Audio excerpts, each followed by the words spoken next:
आइए साखी सरवन करते हैं। संसार अस्थिर है। जब लोग आर्थिक रूप से तंग हों, जिस समय मनुष्य की आर्थिक दशा अच्छी ना हो, तो वह देवी देवता या भगवान का प्यारा हो जाता है, ताकि उसको सुख तथा शांति यदि राज्य के द्वारा प्राप्त नहीं होती तो किसी भगवान की शक्ति के द्वारा ही उन पर कृपा हो जाए। लोग भटकते फिरते हैं। जैसे प्यासा मनुष्य जल वाली जगह की तरफ श्रद्धा से देखता है, इसी तरह जिज्ञासु सुखी जीवन हासिल करने के लिए चात्रिक की तरह उधर को दौड़ता है, जिधर किसी भगवान के भक्त का निवास हो ताकि सुख प्राप्त हो। कबीर अब आत्मज्ञान का शिष्य ही ना रहा, बल्कि अन्य पंडितों की तरह काशी में ब्रह्म ज्ञानी बन गया। कई श्रद्धालु इनके शिष्य बन गए। हर रोज कबीर जी के पास साधु संतों की भीड़ लगी रहती, ज्ञान चर्चा होती रहती, कईयों के सवाल खुलकर बताए जाते। जिस किसी भी जिज्ञासु को कबीर जी ज्ञान किरण बख्शते, उनको वाणी के द्वारा बख्शते।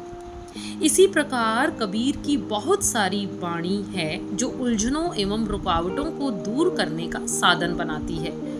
कबीर की वाणी अंधेरे में उजाला करती है, नव जीवन देती है, मुर्दा आत्मा को उमंग और बल प्रदान करती है। एक दिन जो जिज्ञासु आए, उनके हृदय में संशय की गांठें थीं। उन्होंने कबीर जी के आगे सवाल किया, हे कबीर, यह बताओ कि मनुष्य का इस जगत में क्या संबंध है? जीव को कलयुग में क्या करना चाहिए?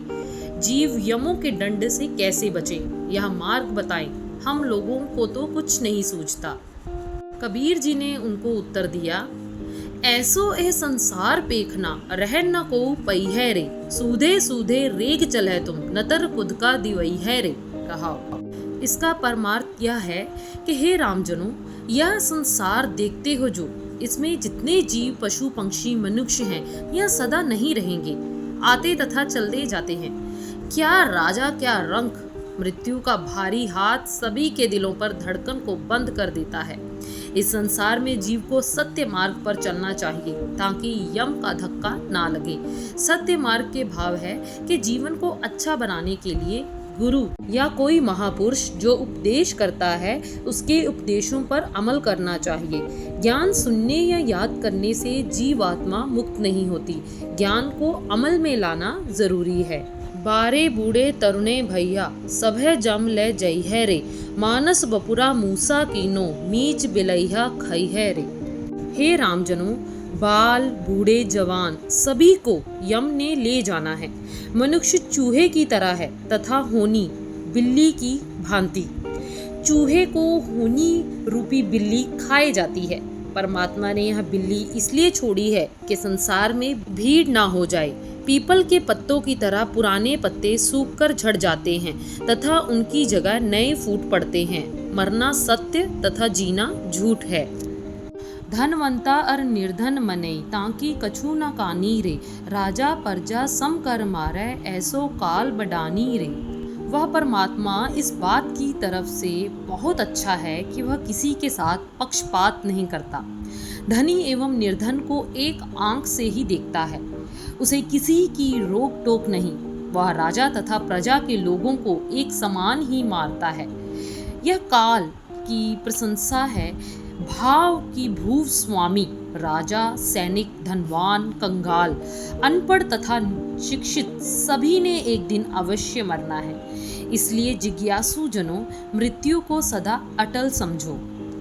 हर के सेवक जो हर भाए, तिनकी कथा निरारी रे, आवे ना जावे ना कबहू मरते, पार ब्रह्म संगारी रे। हे राम भक्तों, कबीर जी बोले, पर आम लोगों से हरि के संतों, हरि भक्तों की मृत्यु का फर्क है। दुनिया की निगाह में संत तथा भक्त भी मृत्यु को प्राप्त होते हैं। दुनिया संतों भक्तों के पंचभूतक शरीर को उठाकर शमशान भूमि में ले जाकर अग्नि भेंट करती है, लेकिन हरि के संत मरते नहीं, यहाँ अमर हो जाते हैं।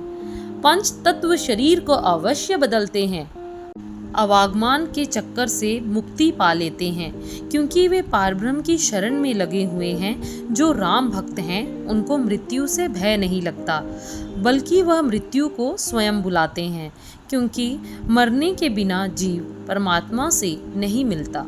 कबीर जिस मरने ते जग डरे, मेरे मन आनंद, मरने ही ते पाइये, पूरन परमानंद। राम जनों, राम नाम का सिमरन करें, फिर मृत्यु का भय नहीं रहेगा। आप मृत्यु को आवाजें देते रहोगे, लेकिन मृत्यु आपके निकट नहीं आएगी। पुत्र कलत्र लक्ष्मी माया एह, तजह जिय जानी रे। कहत कबीर सुनो रे संतो, मिल है सारंग पानी रे। हे रामजनों, पुत्र पुत्री, स्त्री तथा धन्य आज सबको जीव ने छोड़ जाना है। अगर जीवन रहने तक इनकी तरफ मोह कम करके ईश्वर के साथ वृत्ति जोड़ लें तो कबीर जी की यह बात सत्य माने कि हरि के साथ घुल मिल जाओगे, भाव मुक्त हो जाओगे। हर सांस के साथ राम नाम का सिमरन करना चाहिए। कबीर जी ने और फरमाया है, काशी तय धुन उपजय धुन काशी जाई, काशी फूटी पंडिता धुन कहाँ समाई। हे भक्त जनों, घड़ियाल से आवाज़ पैदा होती है और उसी में ही अलोप हो जाती है। जब काशी टूट जाता है तो आवाज़ उसके साथ ही ख़त्म हो जाती है। इसी तरह जगत स्थिर भी नहीं मगर है भी। हर वस्तु बनती है। अंडज, जेरज, सेतज और उत्भुज जो जीवों के तत्वों से उत्पन्न होने के साधन हैं, वे जारी रहते हैं। जीव जन्म लेते और अंत में खत्म होकर तत्वों के रूप में कायम रहते हैं। इसीलिए हे भक्तजनों, तत्वों को कभी अमर नहीं मानना चाहिए। अमर तो आत्मा है, क्योंकि वह परमात्मा का अंश है। माया का विस्तार होने के कारण दिखाई नहीं देता। यदि मिथ्या समझकर माया का त्याग करो, भाव ना समझो तो प्राकृतिक है कि मन विस्माद में पड़ जाएगा। मन में ही सभी कार्य होते हैं। सेवा ही जीवन का मकसद है। इस जगत में ना कुछ आता दिखाई देता है और ना ही जाता। आवत कछु न दिसई, नह दिसे जात, जह उपजे बिणसे तही जैसे पुरवन पात। मिथ्या कर माया तजी, सुख सहज विचार, कह कबीर सेवा करह मन मंज मुरार। अगली साखी जात पात एवं कबीर जी जल्द ही आप सबको श्रवण करवाएंगे।